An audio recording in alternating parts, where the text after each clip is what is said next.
This historical footage shows scenes from 1945, when approximately 3.2 million Japanese military personnel and civilians were repatriated from China to Japan. The footage depicts their joy and excitement as they celebrate their return with the Japanese public, seemingly without any signs of shame after Japan's surrender.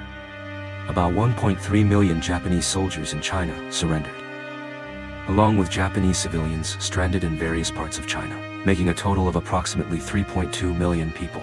The footage shows scenes from the Shanghai area, where trucks were used to transport Japanese residents to the port, where they boarded ships to return to Japan. Most of them expressed a strong desire to return to their homeland, but also feared possible retaliation. However, the Chinese government, with a humanitarian stance, adopted a policy of returning kindness for resentment. The Japanese prisoners of war and civilians in China were treated with care, and a repatriation plan was implemented. The plan followed a principle of prioritizing land transport and centralizing port shipments. In the footage, numerous Japanese individuals can be seen waiting at the port to be repatriated.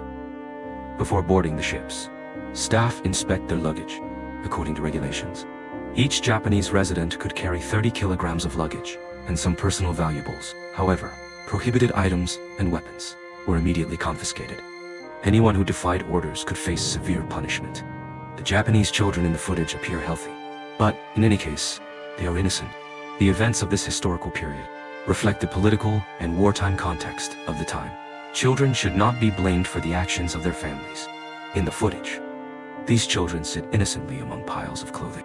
Looking around, they are victims of this era, not criminals. When these Japanese military personnel and civilians arrived at Japanese ports, they waved their hands to express gratitude to the welcoming crowds. They may not have realized that, despite the crimes committed in China, they were able to return to Japan safely. Some prisoners of war were reunited with their families, emotionally overwhelmed, embracing each other. In Japan, these prisoners of war were given a hero's welcome. This may also be because they did not show any signs of remorse. Their spirits were high, but this also reflects the special historical context and circumstances of the time. This historical footage allows us to look back and reflect on the complexity and humanitarian challenges of that wartime period.